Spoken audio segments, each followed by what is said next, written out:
우리가 살고 있는 세상에서 우리가 어떤 자리를 가지게 될 때 그 자리에는 언제나 목적이 있습니다.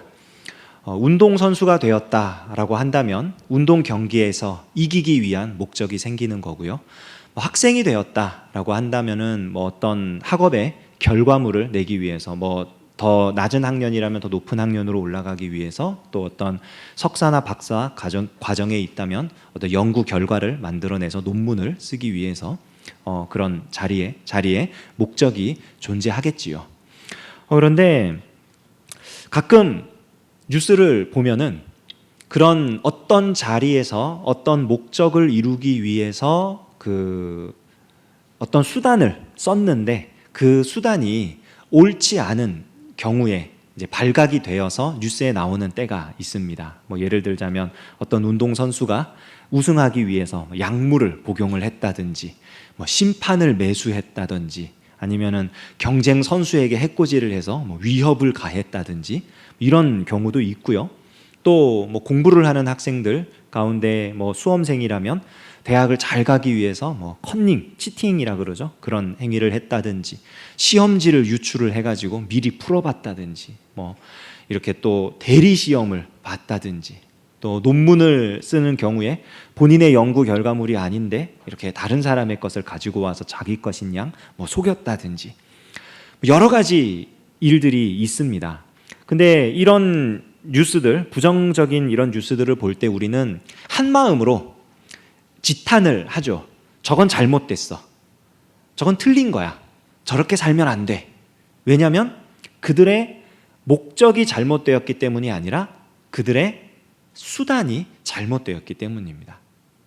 그냥 단순히 잘못된 방법을 썼어, 다시 잘하면 되지 우리는 그렇게 반응하지 않고요. 저렇게 할 바엔 하지 않는 게 낫지. 뭐하러 저렇게까지 해?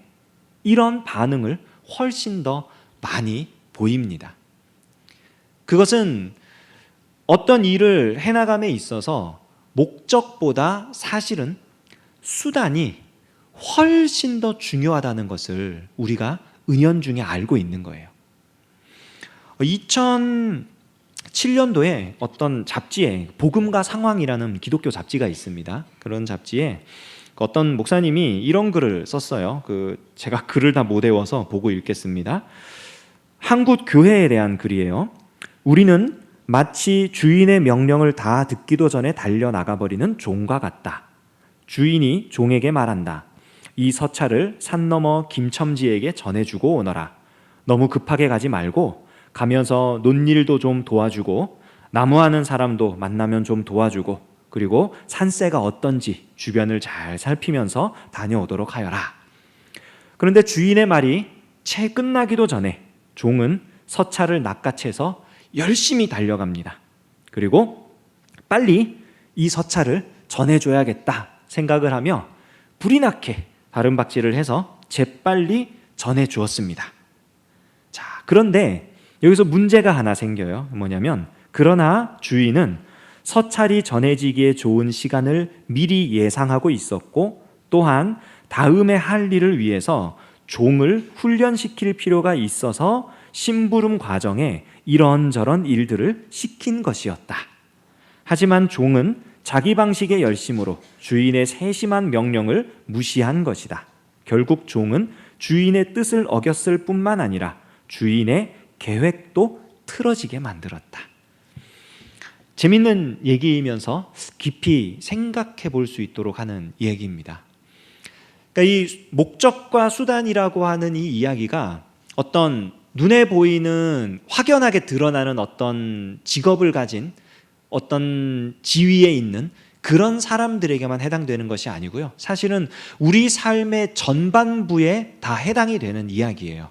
그리고 특별히 우리의 신앙생활에 있어서 이 목적과 수단이라는 것은 굉장히 깊이 있게 생각해 봐야 할 것입니다.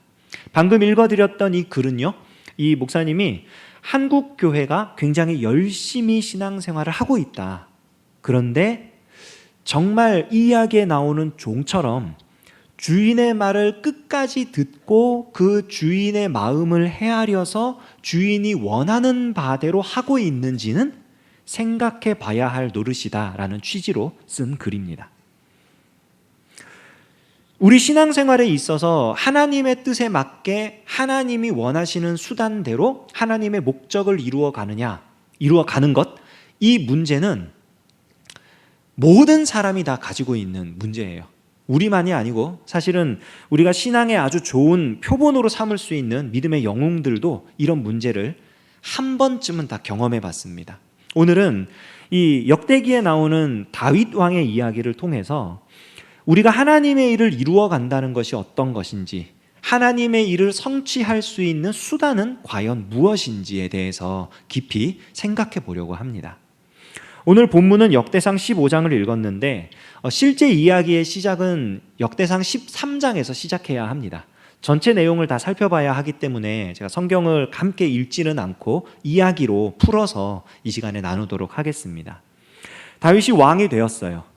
그리고 왕이 된 다윗이 주변을 정리합니다. 블레셋과의 전쟁도 승리로 이끌고, 그리고 사울 왕의 그런 후손들, 그들도 정리를 하고, 유다 지역의 왕으로만 살다가 이제는 북이스라엘과 남유다 전체를 통괄하는 12지파 전체의 왕이 되었습니다. 그가 이 전체 통일 이스라엘 왕국을 다스리기 시작하면서 가졌던 첫 번째 소원이 있어요. 그게 뭐냐면 하나님의 궤를 예루살렘으로 모셔오자는 것이었습니다. 이 하나님의 궤가요, 사무엘 선지자가 활동하기 전 시대 때 이 원래 있던 자리에서 벗어나 있었습니다. 잘 알다시피 그 블레셋과의 전쟁에서 엘리 제사장의 두 아들이 가지고 나갔다가 이제 뺏기고, 그리고 하나님께서 친히 그 다곤을 치셔가지고 블레셋 사람들이 돌려보냈죠. 그래서 기럇 여아림이라는 지역에 이제 궤가 머물러 있는 거예요. 근데 그곳에 머물렀던 그 궤를 사울 왕은 가지고 올 생각을 한 적이 없어요. 가지고 와서 하나님 앞에 물어보고 하나님의 뜻에 따라 나라를 통치할 생각을 가진 적이 없습니다. 그래서 그 궤는 여전히 산골짜기에 있었어요. 다윗 왕은 그게 너무나 가슴 아팠습니다. 그래서 하나님을 모셔오자. 하나님을 저 산골짜기 아니라 내가 있는 왕이 사는 도성 예루살렘으로 모셔와서 이곳에서 하나님께 물어보고 이곳에서 하나님의 뜻대로 나라를 다스려야겠다. 그가 이 의견을 내니까 함께 있던 관리들이, 천부장과 백부장과 여러 사람들이 다 동의합니다. 왕의 마음이 너무 좋습니다. 왕의 뜻이 너무 훌륭합니다. 우리가 힘써서 함께 그 일을 하겠습니다. 그리고 일은 일사천리로 진행이 돼요. 그리고 왕의 명령대로 새 수레가 준비됩니다. 그리고 언약궤가 얹혀집니다. 그리고 그 언약궤가 예루살렘으로 들어오는 길에 소가 날뛰기 시작합니다. 그리고 그 앞에, 그 언약궤 앞에 소를 끌고 가던 우사라고 하는 제사장 가문의 한 사람인데요, 이 사람이 궤를 떨어뜨리지 않기 위해서 손으로 잡고 그 순간 우사는 죽임을 당합니다. 자, 다윗의 입장에서 한번 생각을 해보세요. 왕이 됐어요. 하나님께서 자신을 왕으로 세워주신 걸 알아요. 그리고 다윗은 하나님을 예배하며 하나님과 가까이 지내고 싶어하는 사람입니다. 그래서 주변 사람들에게 물어봤어요. 여호와의 언약궤를 예루살렘으로 모셔오는 것이 어떻겠느냐?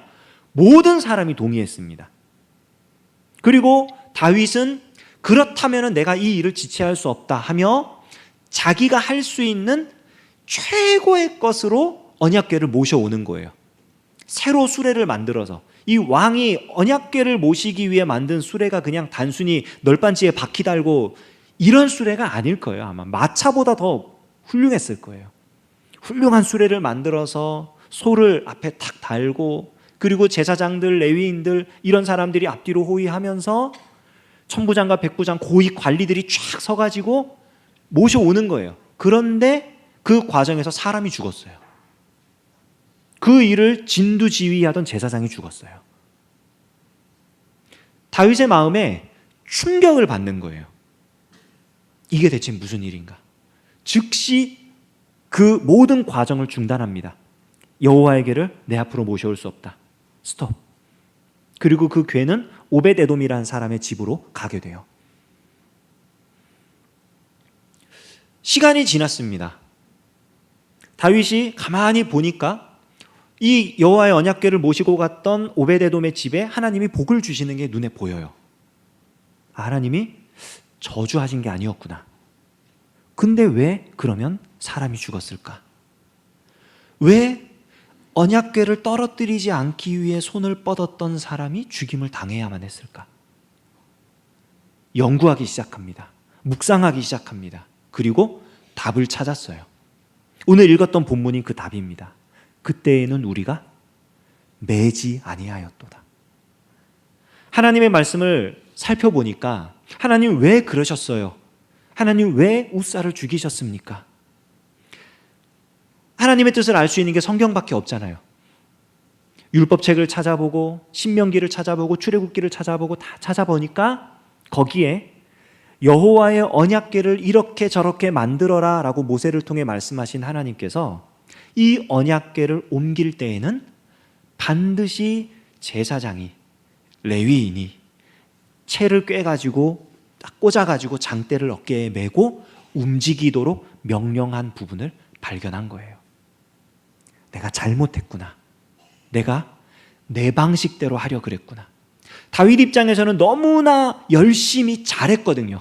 새로운 수레도 만들었죠. 소도 좋은 걸 갖다가 놨죠. 그리고 관리들 다 불러가지고 딱 도열을 해가지고 멋있게 입장을 시키려고 그랬죠. 근데 말씀을 보니까 말씀에 나와 있는 거는 하나도 안 한 거예요, 자기가. 이제는 우리가 여호와의 궤를 모셔 올리자. 레위인들은 준비하라. 제사장들은 준비하라. 그리고 이 모든 과정이 예배가 되도록 합니다. 레위인들이 언약궤를 메고 한 걸음 한 걸음 내디딜 때마다 다윗은 그 앞에서 춤을 추며 하나님을 기뻐합니다. 올바른 수단이 올바른 목적을 이루어낸 거예요. 처음에는 다윗의 목적이 너무나 훌륭했기 때문에 수단을 생각할 겨를이 없었습니다. 그러나 치명적인 그런 어려움을 당하고 다윗이 깊이 고민을 하면서 깨달은 거예요. 내 목적보다, 내 마음의 동기보다 하나님께서 하라고 하신 수단이 훨씬 더 중요한 거였구나. 우리가 예수님을 믿게 되고 처음 이제 은혜를 받고 거듭나게 되고 우리 속에 열심히 불타오릅니다. 교회에 오라 그러면 무조건 와야 되는 것 같고 교회에서 무슨 일 하라 그러면 무조건 해야 되는 것 같고 그래서 열심히 합니다. 근데 열심히 이렇게 신앙생활을 하다 보면은 어느 순간 갑자기 돌아보면은 우리 안에 두 마음이 생겨요. 하나는 어떤 마음이냐면은 왜 나밖에 이렇게 안 해? 나처럼 열심히 하는 사람이 없어요. 나만 열심히 하는 것 같아. 속상해요. 왜 나만? 내가 없으면 교회가 안 돌아가. 속상해요. 또 하나의 마음이 있어요. 내가 열심히 하는데요. 열심히 하는데 내가 최고로 인정을 받아야 될 것 같은데 인정을 못 받아. 다른 사람이 더 인정을 받는 것 같아. 저 사람이 더 열심히 하는 건가? 저 사람이 더 잘하는 건가? 속상한 마음이 들어요. 이렇게 됐든 저렇게 됐든 우리 속에 어떤 마음이 드냐면은 섭섭한 마음이 들어요. 섭섭한 마음. 그래서 옛날 우리 선배 목사님들께서는 이거를 섭섭마귀라 그랬죠. 섭섭마귀가 들어와가지고 우리 속을 막 헤집어 놓으면은 이래도 은혜가 안 되고 저래도 은혜가 안 되고 뭘 해도 이거는 불평 불만만 나오고 속상하고 시험 들었다고 그러고 우리가 그렇게 되는 거예요. 근데 바로 그럴 때에 우리가 점검해야 될 게 있어요. 그게 뭐냐면 내가 지금 하고 있는 이 일이 내 열심으로 하고 있는 건가? 하나님이 말씀하셔서 하고 있는 것인가? 이것을 파악하는 것이 최우선입니다. 내 열심으로 일을 진행해 나가면요, 시간이 지나면 지날수록 이 섭섭마귀의 힘이 더 커져요. 상처가 점점 커져요. 해결이 안 돼요. 이걸 해결하기 위해서 다른 일도 해보고요. 다른 봉사도 해보고요. 정반대로 몇 달간 교회 좀 안 나와 볼까? 휴식도 가져보고요. 여러 가지 수단과 방법들을 써봅니다. 그런데 해결이 안 돼요. 왜냐하면은 하나님께서 원하시는 방법대로 우리가 일을 할 때에 비로소 하나님이 주시는 평안과 기쁨과 은혜를 맛볼 수 있기 때문입니다. 어떤 일이 얼마나 빠르게 잘 이루어지느냐 중요하지 않아요.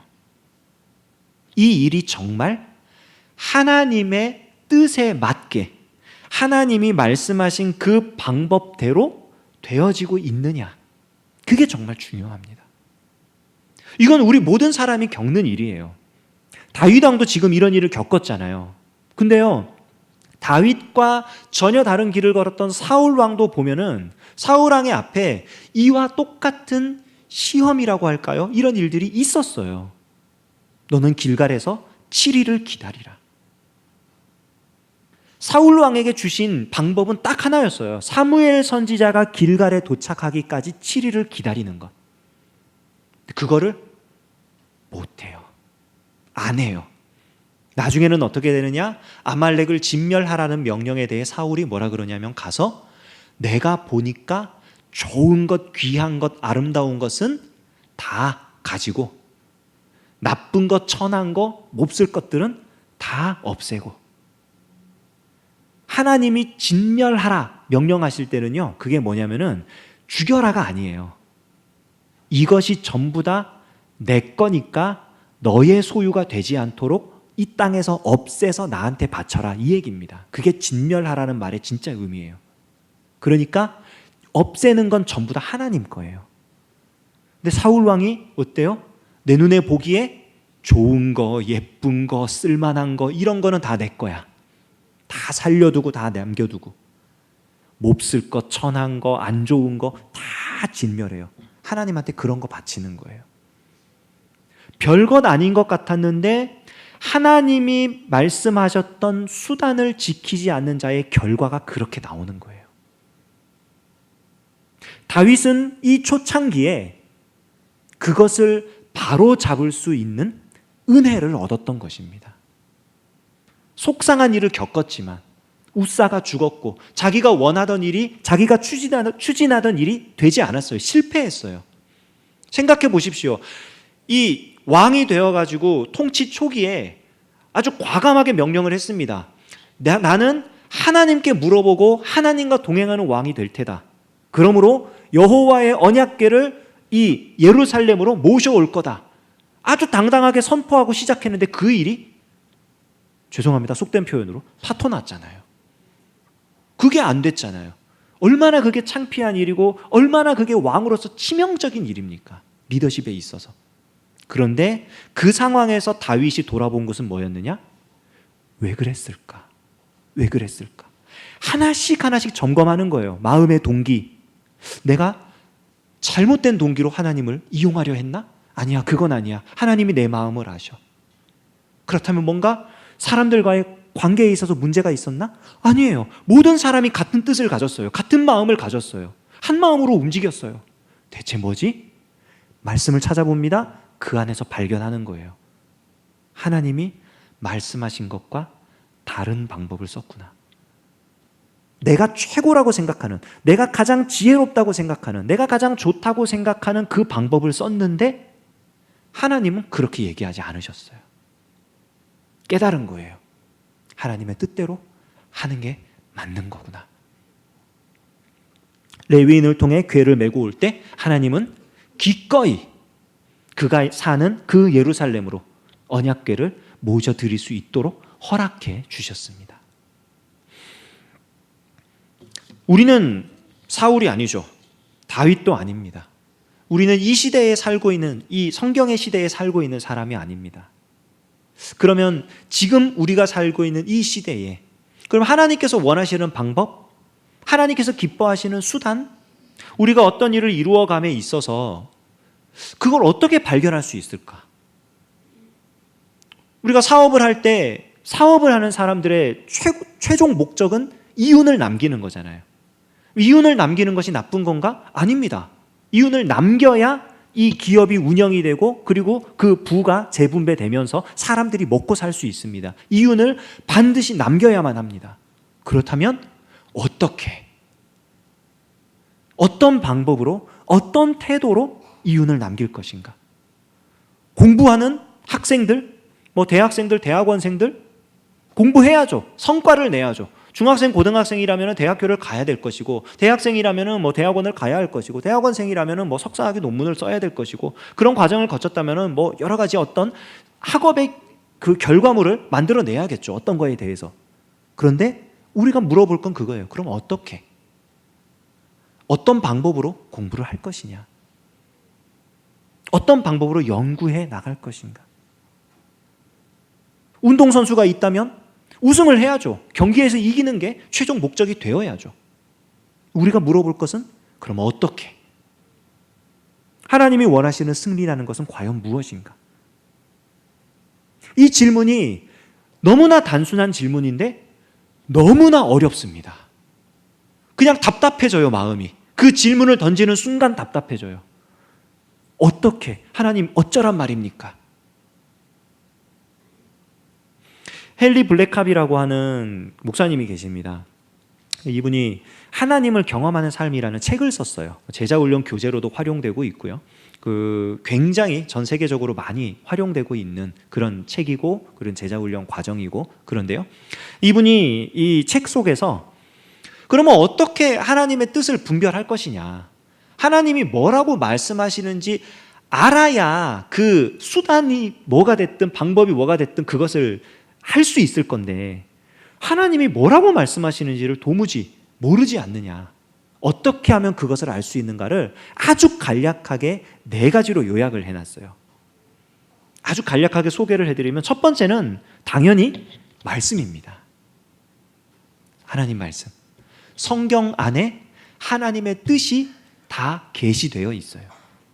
그런데 이 성경을 우리가 이렇게 읽고 묵상하고 이 안에서 하나님의 뜻을 발견할 때 조심해야 될 게 한 가지 있긴 해요. 그게 뭐냐면 이 성경이 쓰여진 시대가 지금 우리가 사는 이 시대에 우리의 문화와 우리의 언어로 쓰여진 게 아니기 때문에 격차가 있습니다. 구약 성경 같은 경우에는 고대 근동 사회에 문화 배경이 있고 그들의 표현이 있고, 신약 성경 같은 경우에는 로마 제국 시대의 헬라 사회, 헬라 문화, 그런 어떤 문화적 배경, 시대적 배경, 언어적 배경이 있습니다. 그래서 그런 것들을 조금 이해를 하고 말씀을 읽고 적용할 수 있어야 돼요. 그래서 그런 일을 위해서 가장 잘 훈련받은 사람이 오늘날의 목사들입니다. 신학교에서 원어 성경을 보는 법을 배우고요, 해석하는 법을 배우고요, 적용하는 법을 배우고요, 그리고 설교를 통해 이것을 성도들의 삶의 말씀으로 이렇게 풀어서 적용할 수 있는 그런 것들을 배웁니다.